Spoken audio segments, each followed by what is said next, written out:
Dad's silent revenge. The moment my wife Linda stood up at our Christmas dinner table and announced she was taking control of all our finances, I knew she had just made the biggest mistake of her life. But I didn't say a word. I just sat there, watching her smile, that confident smile she'd been practicing for months, and quietly reached for my coffee cup.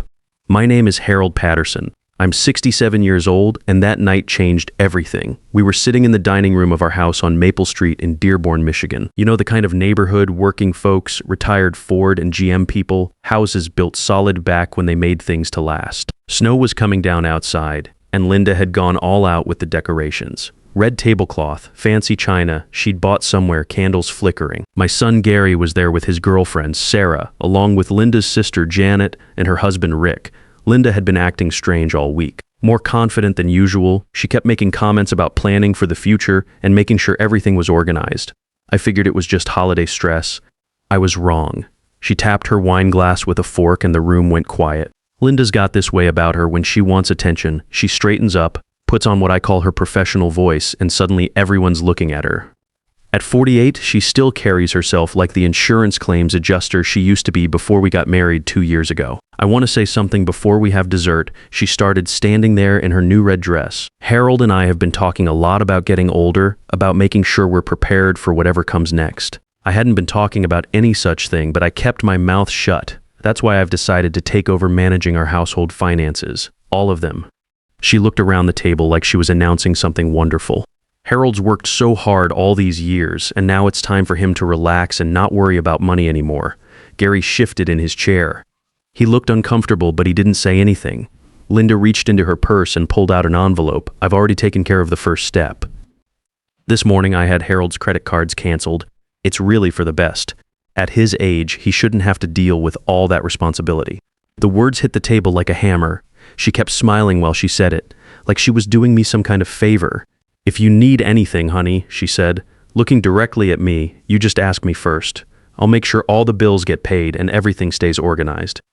Janet nodded. "That's smart thinking, Linda. My mother got confused about money near the end." Rick added, "Good for you for being proactive." I looked at my son. Gary was staring down at his plate, clearly uncomfortable but not saying a word. That hurt more than anything Linda had done. I took a slow sip of my coffee. Then I set the cup down and looked right at my wife. "Linda," I said quietly, "you really don't know who you married, do you?" Her smile faltered just a little. "What's that supposed to mean?" I didn't answer. Instead, I stood up and walked to the kitchen where I'd left my cell phone charging. I dialed a number I knew by heart. "Victor, it's Harold. Can you come over now? Bring the documents we discussed." When I came back to the dining room, Linda was frowning. "Harold, what's going on?" "Who was that?" "My attorney," I said, sitting back down. "He'll be here in 20 minutes. The room went completely silent. You could hear the old furnace kicking on in the basement. "Your attorney?" Linda's voice went up an octave. "Harold, you're scaring me." "What attorney?" Gary finally spoke up. "Dad, what's this about?" I looked at my son, this good kid I'd raised mostly on my own after his mother, Dorothy, died of cancer 8 years ago. Gary was 35 now, worked as a network administrator for a small tech company downtown. He meant well, but he'd never really understood money or business. Neither had Dorothy, bless her soul. That was always my department. "Gary," I said, "how much do you think your old man is worth?" He looked confused. "I don't know, Dad. You never really talked about money much. I figured you had your pension and Social Security, maybe some savings." Linda was getting agitated. "Harold, stop this. You're being dramatic." "Am I?" I turned to look at her. "You canceled my credit cards this morning without asking me. You announced to my family that you're taking control of my money, and you did all this because you think I'm some helpless old man who can't handle his own affairs."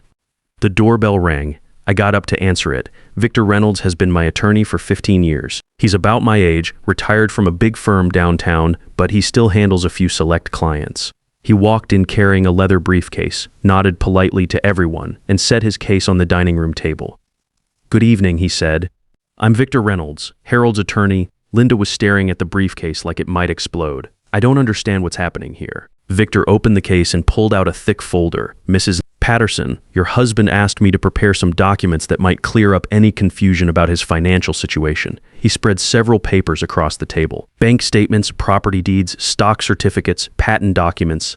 Harold Patterson currently owns 3 rental properties in the Dearborn and Detroit area, with a combined value of approximately $800,000. He also holds a diversified investment portfolio worth $1 million. Linda sat down hard in her chair. Her face had gone white. Victor continued, "Additionally, Mr. Patterson holds 4 patents related to automotive fuel injection systems developed during his 32-year career at Ford Motor Company. These patents currently generate monthly royalty payments averaging $400–500. Gary's jaw had dropped. "Dad, is this real? It gets better," Victor said. He pulled out another document.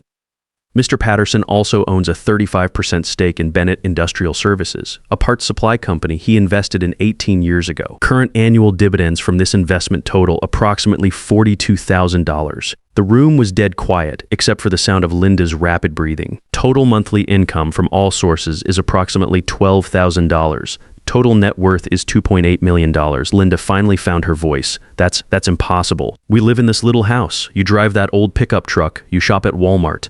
I looked at my wife, this woman I'd married 2 years ago, because I was lonely and she seemed like good company. Linda had been working as an insurance claims adjuster when we met, making decent money but nothing special. She'd been divorced twice and had some credit card debt she was always worried about. Linda, just because I have money doesn't mean I need to spend it foolishly. I've been driving that pickup for 12 years because it runs fine. I shop at Walmart because why would I pay more for the same stuff somewhere else? Gary was shaking his head. "Dad, why didn't you ever tell me about this?" "Because I wanted you to make your own way. Your mother Dorothy and I agreed on that. We wanted you to work hard, learn the value of a dollar, become your own man. We didn't want you sitting around waiting for an inheritance. Dorothy and I had talked about this plenty of times before the cancer took her. We both grew up with nothing. My dad worked at River Rouge for 35 years and never owned anything but the clothes on his back. Dorothy's family was the same way. When I started making real money from those patents, we agreed that Gary needed to learn to stand on his own feet first." I turned back to Linda. "But you, honey, you saw an old man you thought you could control. You figured I was just some retired factory worker with a pension and a little savings. Easy pickings." Her face was red now. "That's not, I was trying to help. I was trying to protect you. Protect me from what? From my own money?" Victor cleared his throat. "There's one more thing, Mrs. Patterson. This morning, when you canceled your husband's credit cards, you committed a form of financial elder abuse. Those cards were in his name alone. You had no legal authority to cancel them." Linda's eyes went wide. I was on the accounts. I thought I could. Being an authorized user doesn't give you the right to cancel the primary cardholder's credit. Fortunately, Harold contacted the banks this afternoon. All the cards have been restored, and you've been removed as an authorized user. I watched my wife's face as the reality sank in. She hadn't just failed to take control of my finances. She'd completely misunderstood who she was dealing with. The thing is, I saw this coming. Not the exact details, but I could tell Linda was getting ideas. Little comments here and there about how I should let her handle the paperwork or how I was getting forgetful about bills I'd never forgotten in my life. She'd started opening my mail saying she was just trying to help organize things. She'd ask questions about my accounts that seemed innocent enough, but they weren't really innocent. Last month, she suggested I should add her as a joint owner on my checking account, just in case something happens. When I said no, she got this look on her face. Not angry exactly, but calculating. That's when I called Victor and asked him to prepare everything we'd need if this situation got worse. Harold. Linda said quietly, "I made a mistake. I'm sorry, Linda. You didn't make a mistake. You made a calculation. You calculated that I was weak and confused and easy to manipulate. You were wrong." Janae and Rick were sitting there looking like they wanted to disappear into the floor. They'd been nodding along with Linda's plan just a few minutes ago, thinking they were witnessing responsible adult children taking care of an aging parent. Now they realized they'd been watching something else entirely. Gary spoke up, "Dad, what happens now?" I looked at my son, then at Linda, then around the table at her family who were all staring at their plates. Now we figure out whether this marriage has any honest foundation or whether it was just about what you thought you could get from me. Linda started crying then. Not the angry crying she did when she didn't get her way, but real tears. "Harold, please, I love you. I made a terrible mistake, but I do love you. Maybe you do, Linda. But love doesn't give you the right to lie to me, manipulate me, or try to steal my independence. And that's what you did tonight.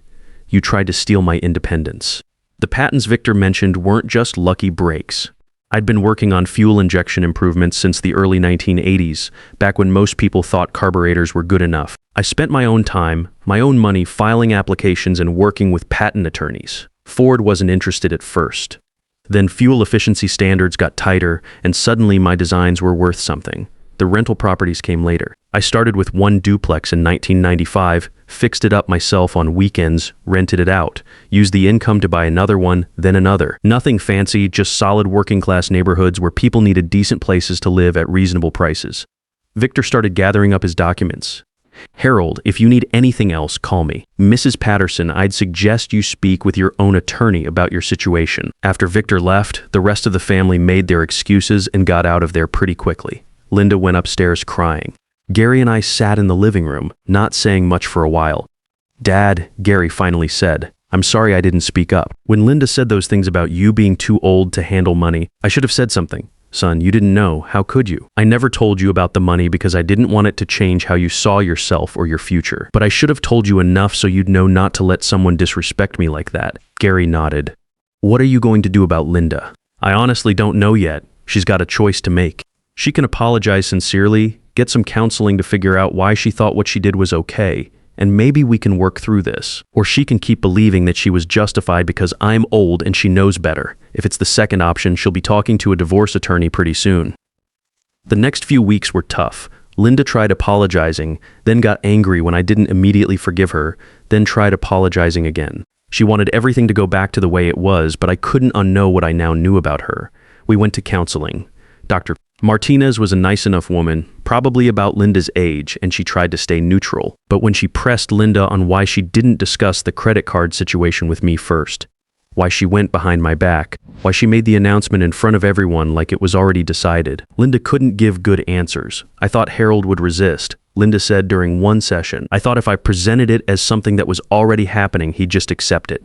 But why did you think Harold needed you to manage his finances? Dr. Martinez asked. Linda got flustered. He's 67 years old. People that age, they get confused, they make mistakes. I was trying to protect him. Has Harold shown signs of confusion or made financial mistakes that concerned you? Long pause. Well, no, not exactly, but it's just a matter of time. That's when I knew we were done. Linda wasn't sorry about what she'd done. She was sorry it didn't work. The truth was simpler than she wanted to admit. She saw an opportunity to control someone she thought was weaker than her, and she took it. The only thing she was sorry about was that it didn't work. I started thinking back to our courtship, looking for signs I'd missed. Linda had been charming, attentive, seemed genuinely interested in me as a person. But now I wondered if she'd been calculating the whole time. She'd asked a lot of questions about my work, my retirement plans, what kind of life I wanted to live. At the time, I thought she was just getting to know me. Now, I wondered if she was doing research. She'd been impressed by the house on Maple Street, even though it's nothing fancy.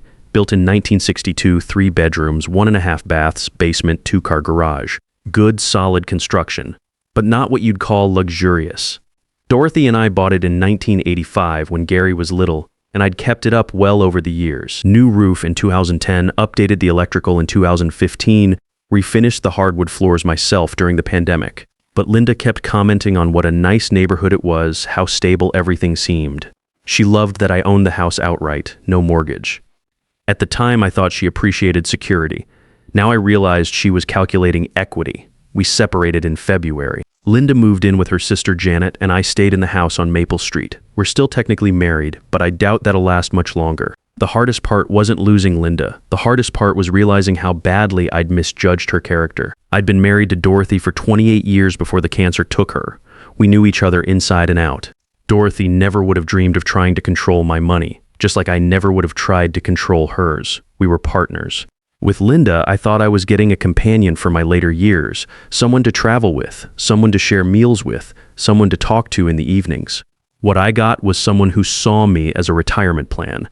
Gary and I are closer now than we've been in years. I told him about his mother's life insurance money that's been sitting in a trust fund for him since she died. I told him about the college fund that paid for his education and the down payment I secretly provided for his first car. He wasn't mad about the secrets. If anything, he was grateful that I'd let him think he'd earned everything himself. Dad, he said one day when we were working on his car in my garage, I think I understand now why you lived the way you did. The money didn't make you feel rich. It made you feel responsible. He was right.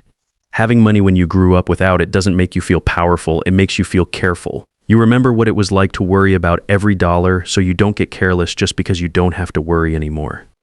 My father worked at River Rouge from 1952 to 1987, never missed a day unless he was sick, never owned a new car in his life, never took a vacation that cost more than a tank of gas. When he died, he left my mother about $8,000 in savings and a paid-off house worth maybe $30,000. She lived on Social Security and his small pension until she passed in 2003. I swore I'd do better than that, not because I wanted to live fancy, but because I wanted security.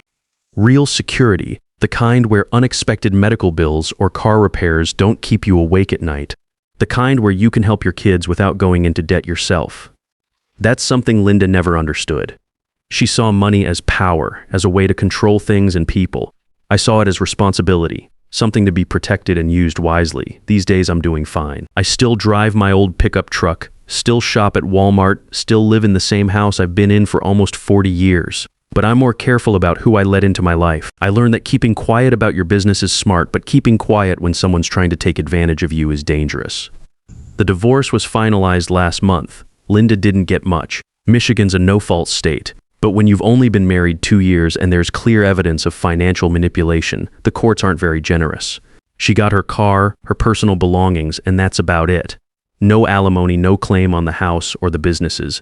Victor made sure of that. I found out later that Linda had been in worse financial shape than I realized when we met. She owed about $35,000 on credit cards, had defaulted it on a car loan, and her sister Janet had been helping her make rent for almost a year. When Linda married me, she saw it as solving all her problems at once. The sad thing is, if she'd just been honest with me about her situation, I probably would have helped her.